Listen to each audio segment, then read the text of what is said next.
नमस्कार दोस्तों।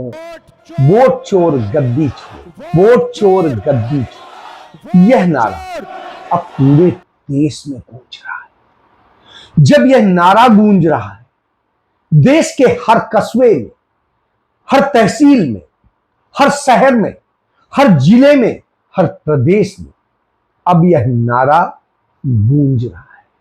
प्रियंका गांधी ने यह स्लोगन दिया, राहुल गांधी ने इसे आवाज दे दी जीवंतता, आंकड़ों के साथ, सच्चाई के साथ। जब यह सब कुछ सामने आया तो चुनाव आयोग भी घबरा गया। नरेंद्र मोदी सरकार हिल गई। पूरी संसद हो या संसद के बाहर, सड़क पर हो, हर जगह अब घबराहट नजर आ रही है। जब इतनी घबराहट नजर आ रही है तो आप जानते हैं भारतीय जनता पार्टी आरएसएस और नरेंद्र मोदी का नारा, झूठ बोलो, बार बार बोलो, झूठ बोलो, बार बार झूठ बोलो, जो भी बोल सकते हैं सब झूठ बोलो, इतने बार बोलो।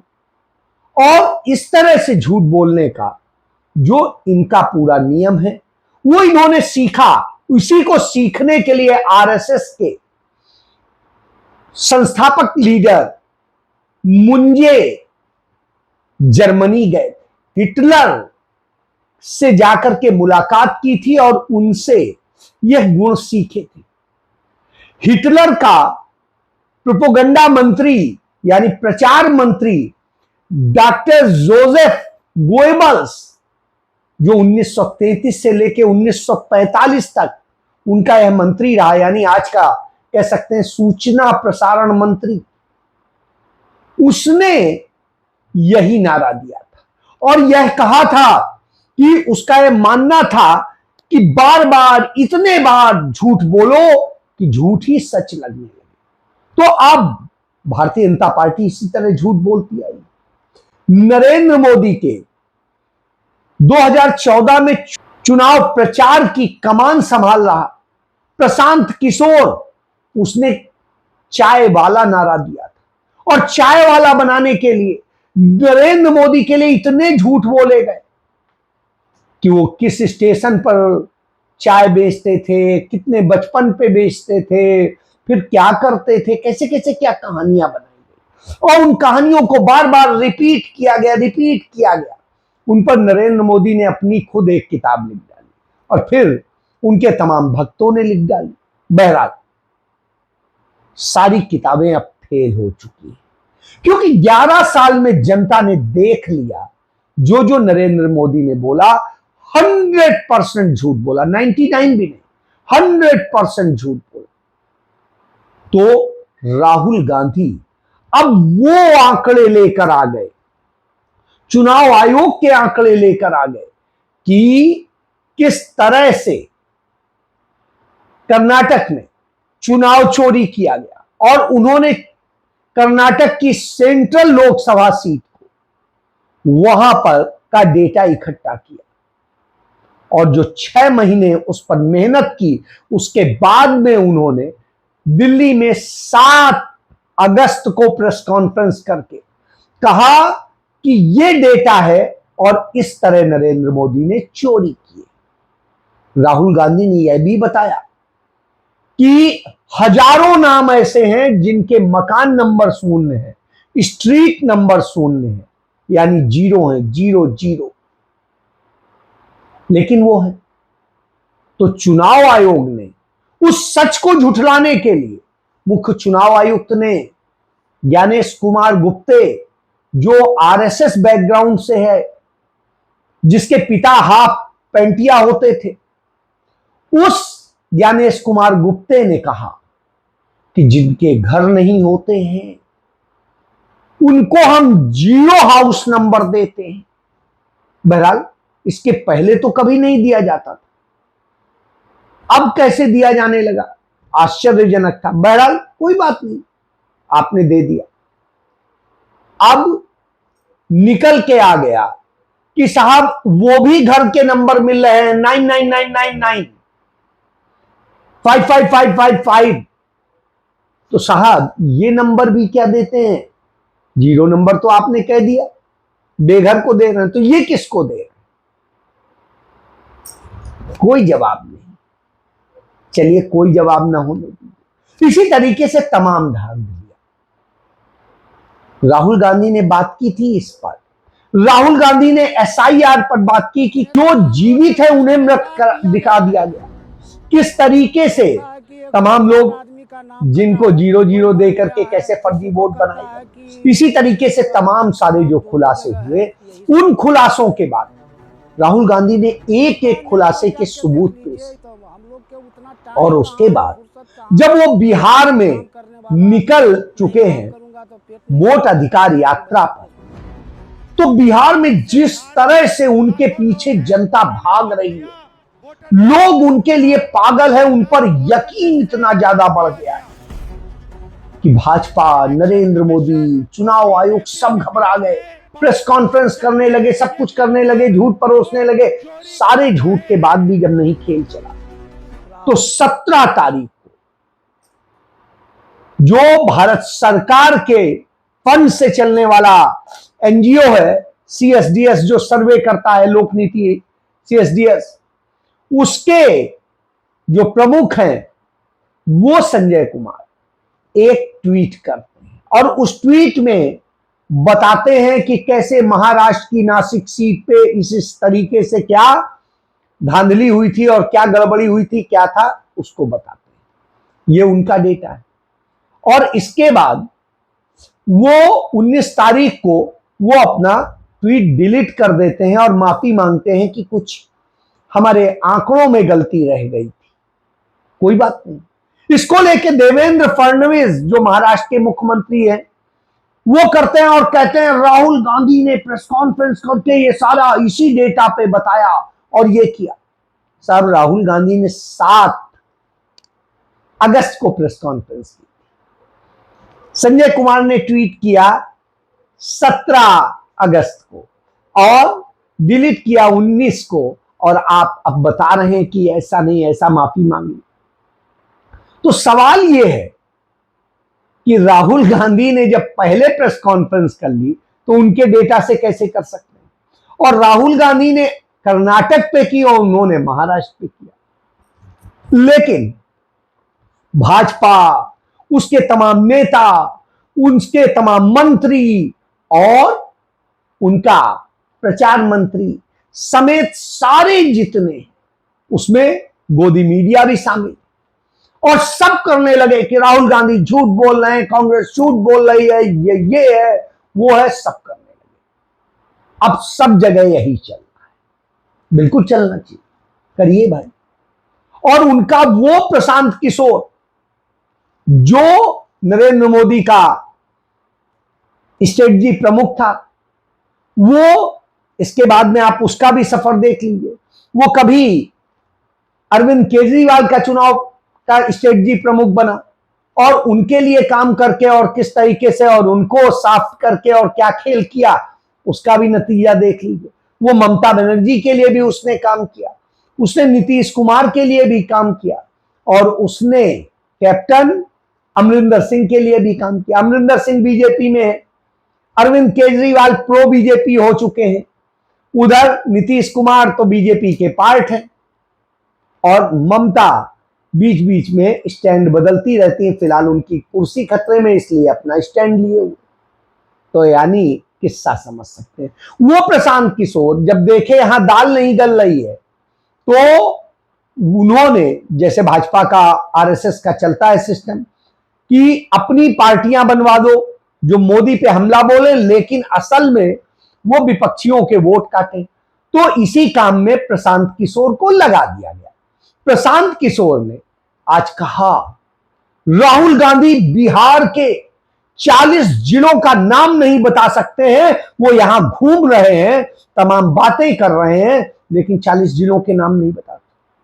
तो मैंने भी कहा बिल्कुल सही कह रहे हैं प्रशांत किशोर जी, राहुल गांधी बिल्कुल नहीं बता सकते हैं 40 जिलों के नाम, क्योंकि वहां तो 38 जिले हैं, 40 है ही नहीं।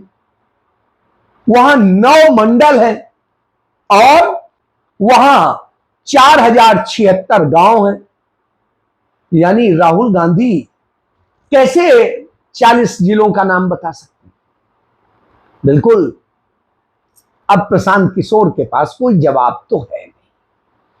अब प्रशांत किशोर जो बिहार के ही रहने वाले हैं, वो 40 जिले, 2 जिले कौन से बढ़ा दिए, फेक न्यूज फैक्ट्री जिला कर दिए, कुछ भी कर दिए। तो आप इस तरह कर सकते हैं, बहरहाल आपकी मर्जी। तो ये है कमोबेश। अब इस तरह से राहुल गांधी की यात्रा को डिरेल करने, उसे भड़काने, उसको चेंज करने के लिए इस तरह किया जा रहा है। उधर ज्ञानेश कुमार गुप्ते के नेतृत्व में आईएएस फर्टर्निटी आ जाती है। वो कहती है इतने डेडिकेटेड, इतने अच्छे अफसर के और उनके परिवार और उन पर निजी हमले किए जा रहे हैं और ये किए जा रहे हैं। कौन कर रहा है निजी हमले? राहुल गांधी ने तो नहीं किया। सिर्फ चुनाव आयोग की बात की जा रही है। वो जो गड़बड़ करेंगे उसकी सजा उन्हें मिलेगी। उनके घर पर कांग्रेस के लोगों ने जाके आगरा में प्रदर्शन किया और उन्हें कहा वोट चोर गद्दी छोड़। इसी तरीके से देश में तमाम जगह हो रहा है। नरेंद्र मोदी को भी यही कहा जा रहा है, क्योंकि इस बात को कांग्रेस के यूपी के प्रदेश अध्यक्ष और बनास में नरेंद्र मोदी के खिलाफ चुनाव लड़ने वाले अजय राय, वो कहते हैं कि 7 राउंड तक मैं चुनाव जीत रहा था। 1 बजे अचानक वेबसाइट बंद हो गई, तमाम सिस्टम चेंज हो गया और जब 5 बजे वेबसाइट खुली और सिस्टम खुला तो नरेंद्र मोदी को जितवा दिया गया। ये तो सच्चाई है, यही हुआ था। तो साहब क्यों नहीं उसकी जांच करा लीजिए? तो चुनाव आयोग जांच नहीं कराएंगे, कागज नहीं दिखाएंगे, सीसीटीवी नहीं दिखाएंगे, लेकिन झूठ बोलेंगे। तो जब ये झूठ बोलते हैं तो झूठ एक्सपोज हो जाता है। अब आता है संजय कुमार या किसी और के खिलाफ आप कीजिए, कार्रवाई कीजिए, क्योंकि खुद ही कराया गया, खुद ही किया गया। ये सब पूरा डिरेल करने के लिए ये सारे जब खेल चल रहे हैं, उसी बीच में एक चुनाव और पैदा कर दिया गया है, वो उपराष्ट्रपति का। उपराष्ट्रपति पद के चुनाव के लिए भारतीय जनता पार्टी ने उस शख्स को जो तमिलनाडु से आता है, लेकिन उसने तमिलनाडु के लोगों को गाली दी, महाराष्ट्र का मुख्य राज्यपाल रहते हुए उसने कहा तमिलनाडु को तमिलियंस ने नहीं अंग्रेजों ने बनाया। अब आप सोचिए, अंग्रेजों की गुलामी करने का इतिहास किसका है? आरएसएस का है। जो इनके तथाकथित वीर हैं सावरकर, जो माफी वीर थे असल में, और एक महिला से रेप की कोशिश के मामले में गिरफ्तार हुए थे जो है ब्रिटेन में, और वहां से लाए जा रहे थे तो भागने की कोशिश में इन्होंने हमला किया और इन सारे मामलों में उन्हें काले पानी की सजा हुई थी। वो कभी भी देश की आजादी के आंदोलन में नहीं रहे।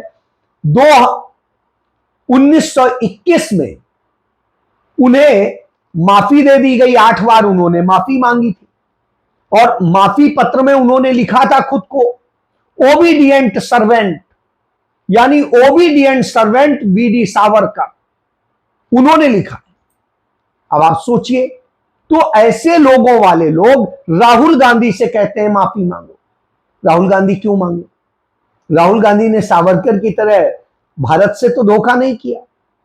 सावरकर ने, डॉक्टर हेडगेवार ने और पूरी आरएसएस ने, हिंदू महासभा ने, इन सब ने, मुस्लिम लीग ने, इन सब ने मिलकर के इस देश के साथ धोखा किया। वो इनके वीर हैं, वो आदर्श हैं इनके।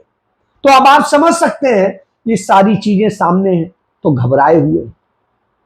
इसी घबराहट में राहुल गांधी से माफी की बात कर। राहुल गांधी तो मांगने से नहीं रहे और राहुल गांधी को जब धमकाने की कोशिश करते हैं तो प्रियंका गांधी से पत्रकारों ने पूछा जो है संसद परिसर में कि प्रियंका जी, राहुल जी पर हमले हो रहे हैं, तो प्रियंका जी ने कहा उन्हें कोई फर्क नहीं पड़ता, वो सह लेंगे और राहुल जी किसी से डरते नहीं।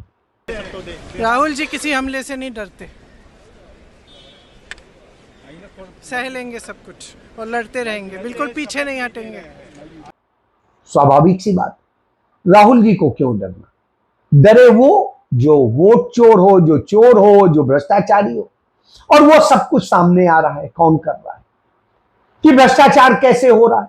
आप देखिए, एक खबर आई कि हाई कोर्ट के जस्टिस, गुवाहाटी हाई कोर्ट के एक जस्टिस डांट रहे हैं सरकार के वकील को कि तुमने महादेव सीमेंट को 3000 बीघा जमीन कैसे दे दी? वो तो आधा शहर के बराबर है। तो इस पे वो तमाम दलीलें देती है। तो कुछ लोगों ने उसे कर दिया कि अडानी की है, लेकिन वो जेके लक्ष्मी कंपनी की थी, अडानी की नहीं। अडानी को तो 9000 बीघा दी गई है, 9000 बीघा, उसे 3000 बीघा दी गई। अडानी की अंबुजा सीमेंट को 9000 बीघा दी है असम गवर्नमेंट ने जमीन। अब आप समझ गए, 3 नहीं 9, 3 तो उसे दिए। तो आप पूरे खेल को समझ सकते हैं कैसे ये लोग खेल करते हैं। और यही नहीं, अडानी को बिहार में भी जमीन दी गई, बड़ी भारी जमीन, और फिर गुजरात से लेके महाराष्ट्र से लेके तमाम जगह देश के दी जा रही। बहरहाल अब इस पे नहीं, मैं वहीं आता हूं। तो उपराष्ट्रपति पद के लिए कैंडिडेट उन्हें बना दिया गया। तो जो सीपी राधाकृष्णन को बनाया गया वो हैं क्या? जब हम यह खंगालते हैं तो उनका कोई हिस्ट्री नहीं मिलती कि उन्होंने देश की कोई सेवा की, समाज की कोई सेवा की, क्षेत्र की कोई सेवा की, जनता की कोई सेवा की, किसी की नहीं मिलता है। वो आरएसएस के प्रचारक थे, हिंदुत्व हिंदुत्व की नफरत फैलाते थे, और उसी नफरत के बूते वो वहां पर 2 शॉर्ट टर्म वाले लोकसभा जीते, और उसके बाद वहां की जनता ने 25 साल से उन्हें नहीं जिताया। 25 साल से। तो नरेंद्र मोदी की सरकार आने के बाद उन्हें जो है बना दिया गया राज्यपाल झारखंड का। तो झारखंड में उन्होंने वहां के मुख्यमंत्री को अपने राजभवन बुला के धोखे से गिरफ्तार करवाया। उसका के बाद में उन्हें महाराष्ट्र भेज दिया गया। महाराष्ट्र में चुनाव का घोटाला उन्हीं के नेतृत्व में हुआ, क्योंकि चुनाव के समय में राज्यपाल प्रभावी था और चुनाव आयोग प्रभावी था, बाकी तो सब नहीं। तो वो खेल समझिए, उनके यहां से सब कुछ चल रहा था। तो इस तरह से खेल होता है। तो उस व्यक्ति को बनाया है, लेकिन विपक्ष ने उस शख्स को बनाया है जो हाई डिग्निटी का है, जो सुप्रीम कोर्ट का जस्टिस था। कांग्रेस की सरकार थी, लेकिन कांग्रेस को कटघरे में खड़ा करने से कभी नहीं चूका। चाहे काला धन हो, चाहे 2G हो, चाहे दूसरे और मसले रहे हो, चाहे एक जज के भ्रष्टाचार का मामला रहा हो, महाभियोग का, सारे मामले में उस शख्स ने कड़े फैसले दिए, कड़े आदेश दिए। उस शख्स को राहुल गांधी की पसंद है और उसे लाया गया और उस ईमानदार जज को खड़ा किया गया। तो संपूर्ण विपक्ष ने उसको बिना किसी शर्त के समर्थन दिया और वो संपूर्ण विपक्ष के कैंडिडेट बन गए। इसलिए घबराहट हो गई। तो इसलिए अब झूठ को और कैसे बढ़ाना है, इस पर काम शुरू हो गया, क्योंकि यही तो बर्दाश्त नहीं। उधर राहुल गांधी के लिए पूरा देश खड़ा हो गया है। नरेंद्र मोदी से पूरी दुनिया पूछ रही है कि वोट चोर। तो जब यह हालत हो गई हो तो नरेंद्र मोदी घबराए हुए चाइना के साथ मिलकर खेल करना चाहते हैं कि चलिए भाई चुनाव का कुछ खेल कराइए। तो चीन का विदेश मंत्री भारत आता है, वही चीन जिसने अभी 2020 में हमारे 20 सैनिकों को पीट पीट कर मार डाला था, हमारी हजारों वर्ग किलोमीटर जमीन कब्जा कर ली, उसी चीन के साथ गलबैया कर रहे हैं और उसके साथ धंधे चल रहे हैं। एक तरफ कहते हैं स्वदेशी, दूसरी तरफ सब कुछ विदेशी है, स्वदेशी नहीं, मेक इन इंडिया नहीं, असेंबल्ड इन इंडिया है। तो इस तरह क्योंकि सब कुछ चीन से आ रहा है, तो साहब चीन मालिक हो गया है।